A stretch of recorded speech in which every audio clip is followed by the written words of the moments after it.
नमस्कार दोस्तों, new direction classes 2.0 में आपका स्वागत है। आशा करता हूँ आप सब बहुत अच्छे होंगे। जैसे कि पिछली क्लास में हमने डीएनए की आंतरिक संरचना, उसके कार्य और साथ ही साथ जीन, जीनोम और जीनोमिक्स के बारे में पढ़ा। आज हम इस वीडियो में आरएनए के बारे में पढ़ने वाले हैं। इसके कितने प्रकार होते हैं या आरएनए की जो संरचना वो क्या होती है। यह वीडियो आपके लिए बहुत महत्वपूर्ण है, तो अंत तक देखते रहिए। तो चलिए शुरू करते हैं। आरएनए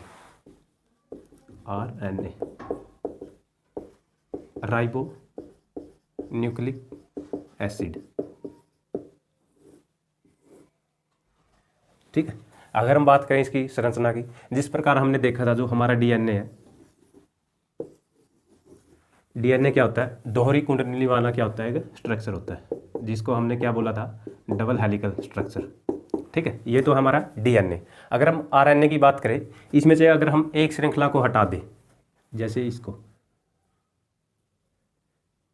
ठीक है, तो इस प्रकार की जो संरचना वो क्या होती है, वो है आरएनए की संरचना होती है। ठीक है, यानी हम इसको क्या कह सकते हैं, अगर इसको संरचना के आधार पर बताना चाहें, कैसी संरचना होती है इसकी, एकल राइबोटाइड।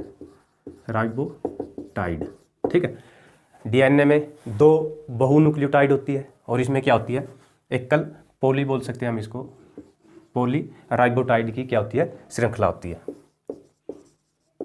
उससे निर्मित एक अणु को हम क्या कहते हैं, आरएनए कहते हैं। ठीक है, यानी इसकी संरचना की अगर हम बात करें, एकल पॉलीराइबोटाइड। पॉलीराइबोटाइड क्या होता है, जिस प्रकार हमने देखा था शुगर और नाइट्रोजनस बेस, नाइट्रोजनस बेस में क्या, एडेनिन, ग्वानिन, थाइमिन और साइटोसिन। ठीक है, इन दोनों का समूह क्या कहलाता था डीएनए में, उसको हम कहते थे न्यूक्लियोसाइड। और अगर हम इसके साथ फॉस्फेट जोड़ दें तो इन तीनों का जो समूह है, इसको हमने क्या कहा था, न्यूक्लियोटाइड। ठीक है, अगर हम बात करें आरएनए की संरचना में, शुगर के साथ अगर कोई भी नाइट्रोजनस बेस जैसे एडेनिन, गुआनिन, साइटोसिन और थाइमिन नहीं आएगा, यहाँ पर क्या आएगा, यूरासिल आएगा। क्या आएगा, यूरेसिल, आप इसको बोल सकते हैं, यूरासिल, जो भी आप कहना चाहें। इन दोनों के समूह को हम क्या कहेंगे, राइबोसाइड। इसको मैं लिख देता हूँ यहाँ पे, राइबोसाइड। ठीक है, अगर इसके साथ हम फॉस्फेट को ऐड कर दें तो इन तीनों का समूह क्या कहलाता है, राइबोटाइड। ठीक है, तो आरएनए की जो संरचना किससे निर्मित होती है, एकल का मतलब सिर्फ यहाँ पर एक ही संरचना होगी, किसकी, एक संरचना होगी यहाँ, राइबोटाइड की। ठीक है, तो इस श्रृंखला को हम क्या कहते हैं, आरएनए कहते हैं। अगर इसको और विस्तार से समझना चाहें तो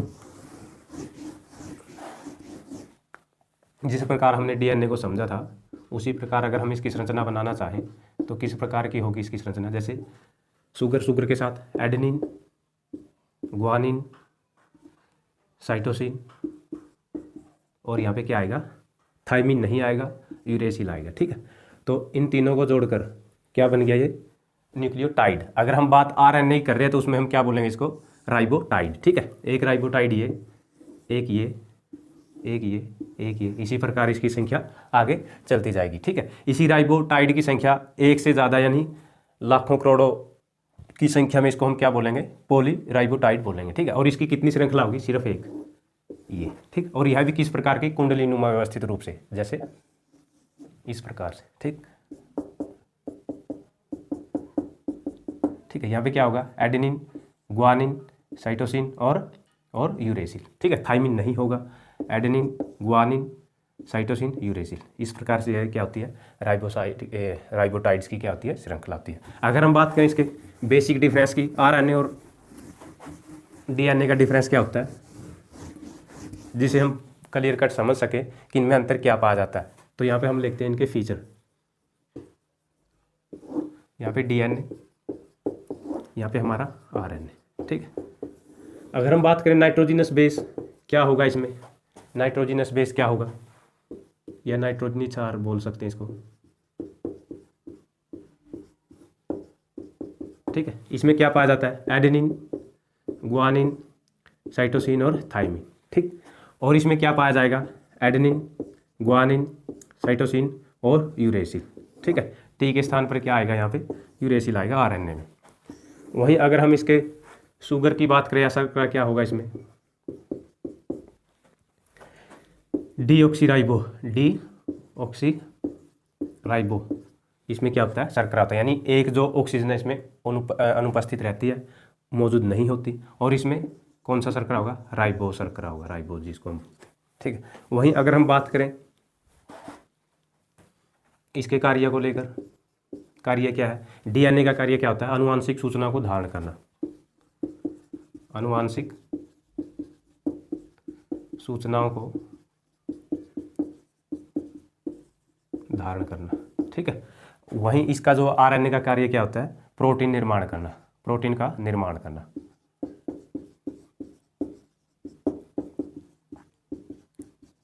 ठीक है। तो ये क्या था, जो इसमें नाइट्रोजिनस बेस होता है, डीएनए में होता है एडेनिन, गुआनिन, साइटोसिन और थाइमिन, जबकि आरएनए में क्या होता है, एडेनिन, गुआनिन, साइटोसिन और यूरासिल, यानी थाइमिन के स्थान पर क्या आएगा, यहाँ पे यूरेसिल आएगा, ठीक है। शर्करे, अगर इसके शर्करा की बात करें तो डीऑक्सी राइबो इसमें शर्करा पाया जाता है, इसमें राइबोज शर्करा पाया जाता है।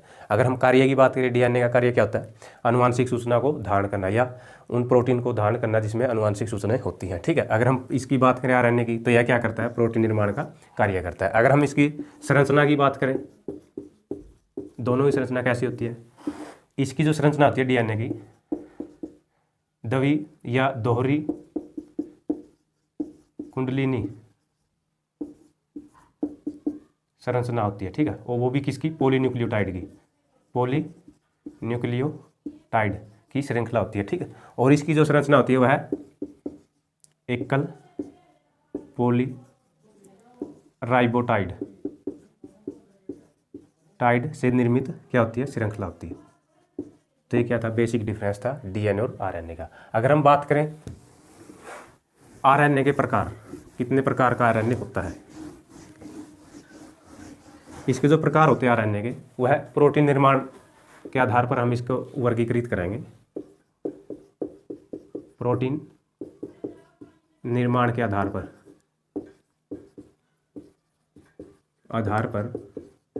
आरएनए के प्रकार, ठीक है। तो जो आरएनए के प्रकार होते हैं प्रोटीन निर्माण के आधार पर, वह 3 प्रकार का होता है। पहला है हमारा एमआरएनए, जिसको हम मैसेंजर आरएनए बोलते हैं, मैसेंजर आरएनए, ठीक है। और दूसरा होता है हमारा टीआरएनए, जिसको हम ट्रांसफर आरएनए बोलते हैं, ठीक है। और तीसरा और लास्ट हमारा कौन सा होता है, आरआरएनए, इसको बोलते हैं हम राइबोसोमल आरएनए, ठीक है। तो ये 3 प्रकार के क्या होते हैं, आरएनए होते हैं या इसके प्रकार होते हैं। अगर हम बात करें सबसे पहले एमआरएनए की, तो इसका जो निर्माण है किसके द्वारा किया जाता है, इसका जो निर्माण है डीएनए द्वारा, डीएनए द्वारा इसका निर्माण किया जाता है, ठीक। और कहाँ पे होता है इसका निर्माण, केंद्रक में, न्यूक्लियस में, केंद्रक में निर्माण होता है इसका, ठीक है। जो एमआरएनए है उसका निर्माण डीएनए द्वारा किया जाता है और केंद्रक में किया जाता है। इसके जो निर्माण की प्रक्रिया है उसको हम क्या कहते हैं, यानी एमआरएनए के निर्माण की प्रक्रिया को क्या कहते हैं, ट्रांसक्रिप्शन, ठीक है। और यह प्रक्रिया किसके मदद से की जाती है, यह प्रक्रिया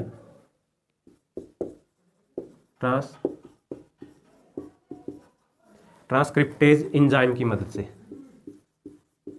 इस एंजाइम की मदद से यह क्रिया की जाती है। दोबारा से समझ लेते हैं इसको। जो एमआरएनए होता है यानी मैसेंजर आरएनए होता है, इसका निर्माण डीएनए द्वारा किया जाता है। और कहाँ पर किया जाता है, केंद्रक में। जैसे ये हमारी कोशिका है और ये केंद्रक है, ठीक है। हमने देखा था इस प्रकार से, ये छोटा सा ये डीएनए की संरचना कुछ इस प्रकार से, ठीक। तो यहाँ से इस पार्ट्स को हम ऐसे करके देख लेते हैं थोड़ा सा डिटेल में। इसके नीचे फिर वही DNA double bond, triple bond, वही हमने देखा था, ठीक है। तो जो यह जो डीएनए का इस प्रकार से अनजिपिंग बोलते हैं इसको, अनजिपिंग प्रोसेस, ठीक है। अनजिपिंग मतलब डीएनए का टूटना। इस प्रकार से डीएनए टूटता है और इसके टूटने के साथ साथ इस प्रकार की एक श्रृंखला हमारे सामने आ जाती है, ठीक है। और उस पर जो कोड होता है ए, जी, सी और यू, इस प्रकार से कोड हमें दिखाई देती है, क्योंकि हमें पहले पता है जो डीएनए कोड होते हैं ए, जी, टी, सी, इस प्रकार से पाए जाते हैं, ठीक है। तो डीएनए के अंदर इस प्रकार की संरचना दिखाई देती है। मैं इसको बाहर दिखा देता हूँ आपको। इस प्रकार जैसे इस प्रकार की संरचना दिखाई देती है और उस पर जो कोड होते हैं वो क्या होते हैं, AGCU। ठीक है, यहाँ तक तो हम नहीं बता सकते कि यह DNA है या RNA है, लेकिन जो जिसके साथ ये U जुड़ा हुआ होता है, जिसको हम यूरासिल बोलते हैं, इसके आधार पर हम इसको क्या नाम दे देते हैं कि यह क्या हमारा RNA। ठीक है, और इस RNA का जिसका निर्माण हुआ यह मुख्य रूप से कौन सा RNA है, mRNA। ठीक है, तो कहाँ पर इसका निर्माण हुआ, कोशिका के केंद्रक में। ठीक है, अब यह केंद्रक से और इस क्रिया को क्या कहते हैं, ट्रांसक्रिप्शन क्रिया कहते हैं। कौन सी क्रिया, ट्रांसक्रिप्शन। ठीक है, और इसके निर्माण में कौन सा एंजाइम, ट्रांसक्रिप्टेज एंजाइम इसमें भूमिका निभाता है या उसकी मदद से यह प्रक्रिया होती है। ठीक, अब जो यह धागा बना है या यह जो संरचना बनी है इस प्रकार से, यह केंद्रक से कहाँ पर, कोशिका द्रव्य में, ये क्या हमारा कोशिका द्रव्य। ठीक है, यहाँ पर भेज दी जाती है इस प्रकार से यहाँ पे, और इस पर क्या निर्मित होते हैं, कोड निर्मित होते हैं, जैसे AGC, या आगे हम अगर इसको बनाना चाहे UGA, या फिर इसको और देख सकते हैं हम जैसे CAU। ठीक, तो इस प्रकार से क्या होते हैं, इस पर कोड बने हुए होते हैं या कोड इस पर क्या होते हैं, जुड़े हुए होते हैं। ठीक है, और इनका जो कोडों का तीन का एक क्या बनता है, सेट बनता है। इस प्रकार से तीन कोडों का क्या बनता है, एक समूह बनता है, जिसको हम क्या कहते हैं, त्रिक बोलते हैं या ट्रिपलेट आप इसको बोल सकते हैं, क्या, ट्रिपलेट। ठीक है, तीन के समूह को, और इन समूह का जो तीन का जो समूह बनता है जिसको हम त्रिक बोलते हैं, उन्हीं को हम क्या कहते हैं, कोडोन। ठीक है, और ये कोडोन क्या होते हैं, ये मुख्य रूप से प्रोटीन के कोड को धारण किए हुए होते हैं। जैसे हमने पहले भी देखा था, जो ये क्या है, नाइट्रोजिनस, इनको हम क्या बोलते हैं, नाइट्रोजिनस बेस बोलते हैं। ठीक है, इन्हीं का क्या होता है, और ये किसके रूप में होते हैं, प्रोटीन के रूप में होते हैं, और तीन का इस प्रकार से समूह बनता है जिसको हम क्या बोलते हैं, कोडोन बोलते हैं। उन्हीं को कौन धारण किए हुए होता है, हमारा मैसेंजर RNA होता है। ठीक है, और यह क्या करता है, सूचना देता है, जिसको हम दूत भी बोल सकते हैं। किन की सूचना देता है, या इन प्रोटीनों की सूचना देता है, इसलिए इसको हम मैसेंजर बोलते हैं या दूत RNA बोलते हैं। ठीक है, और इसका कार्य क्या होता है, मैसेंजर RNA का, अगर मैं यहाँ पे कार्य लिख देता हूँ, इसके कार्य, यह इन प्रोटीन कोडों को जो इस पर mRNA पर होते हैं, इन कोडों को कहाँ से, केंद्रक से कोशिका द्रव्य में लेकर आता है। ठीक है, यानी प्रोटीन कोड को केंद्रक से कोशिका द्रव्य, साइटोप्लाज्म जिसको हम बोलते हैं, कोशिका द्रव्य तक पहुंचाता है। ठीक है, तो ये था हमारा mRNA। ठीक है, इसका जो निर्माण है किसके द्वारा किया जाता है, DNA द्वारा किया जाता है। कहाँ पर होता है इसका निर्माण, केंद्रक में होता है, इस प्रकार से। ठीक है, और इस पर क्या होते हैं, कोड होते हैं, जिनको हम तीन के समूह में बांटते हैं या तीन के समूह में पाए जाते हैं, जिनको हम क्या बोलते हैं, कोडोन बोलते हैं। ठीक, और यह क्या करता है, इनको जो कोडोन होते हैं उनको केंद्रक से कोशिका द्रव्य तक लाने का कार्य करता है। अगर हम बात करें ट्रांसफर RNA की, यह क्या करता है, जो ये कोड होते हैं हमारे कोशिका के द्रव्य में पाए जाते हैं, जो किस पर होते हैं, मैसेंजर RNA पर होते हैं, उनको क्या करता है, ट्रांसफर करने का काम करता है। यानी यह प्रोटीन कोडों को, प्रोटीन कोड मतलब जिसको हमने ट्रिपलेट बोला, जो तीन के समूह में होते हैं, या जिसको हमने इन्हीं ट्रिपलेट को क्या कहा, कोडोन कहा, और इसमें किसके कोड होते हैं, प्रोटीन के कोड होते हैं। ठीक है, इन प्रोटीन कोड को RNA यानी राइबोसोमल RNA को क्या करता है, ट्रांसफर करता है, स्थानांतरित करता है, स्थानांतरित या ट्रांसफर करता है।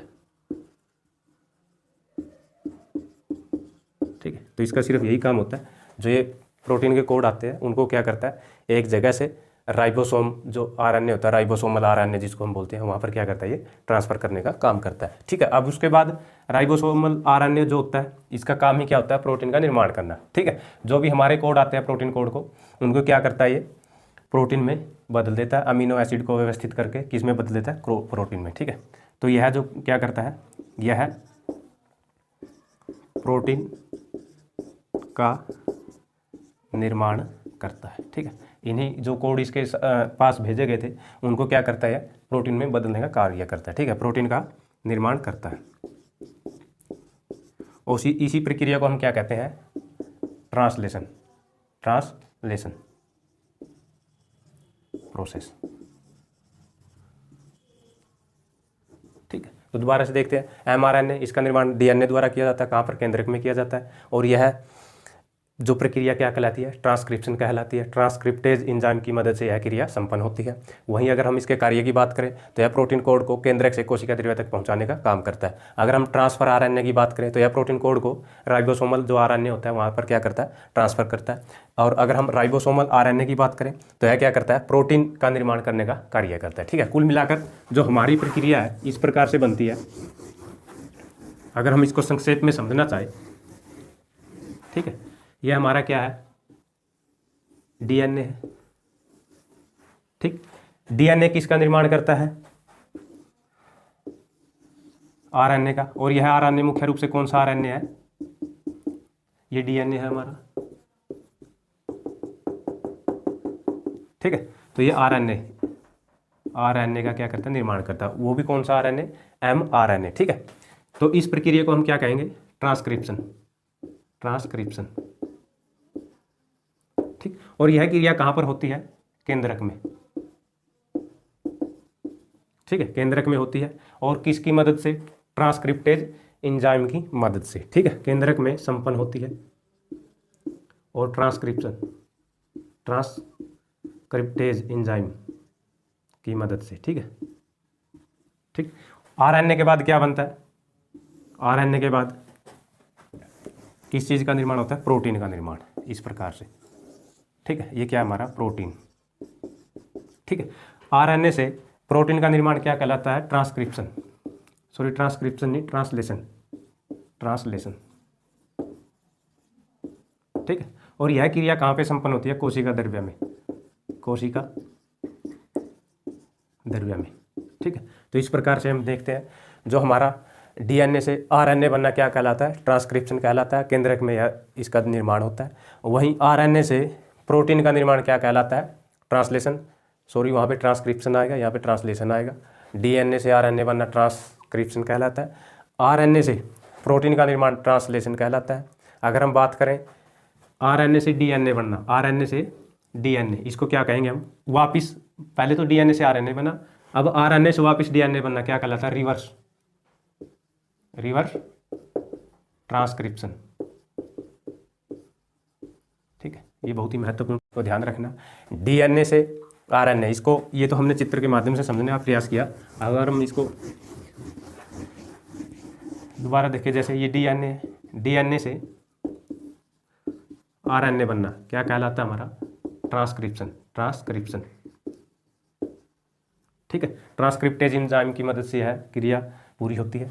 और आरएनए से प्रोटीन का निर्माण, इसको हम क्या कहेंगे, ट्रांसलेशन।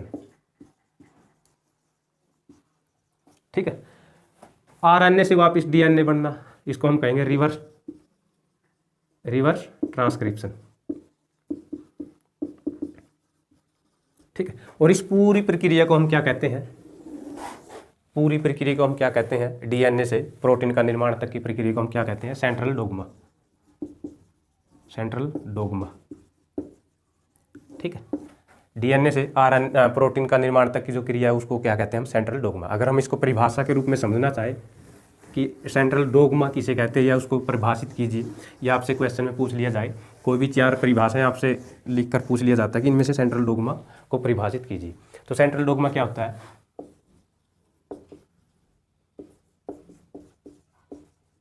ठीक है, यह किसी कोशिका में या जैविक प्रणाली में, कोशिका बोल सकते हैं, या फिर जैविक प्रणाली मतलब बायोलॉजिकल सिस्टम। ठीक है, कोशिका में हमने देखा था किस प्रकार से डीएनए, हमने यहाँ पे कोशिका ली थी, उसमें सभी डीएनए में ये प्रक्रिया हुई थी, आरएनए का निर्माण हुआ था, केंद्रक से कोशिका द्रव्य तक ट्रांसफर वगैरह सभी क्रिया हमने देखी। ठीक है, तो कहाँ पर होती है ये क्रिया, कोशिका में, या कोई भी जैविक प्रणाली या बायोलॉजिकल सिस्टम हम ले सकते हैं। उसमें आनुवांशिक सूचनाओं का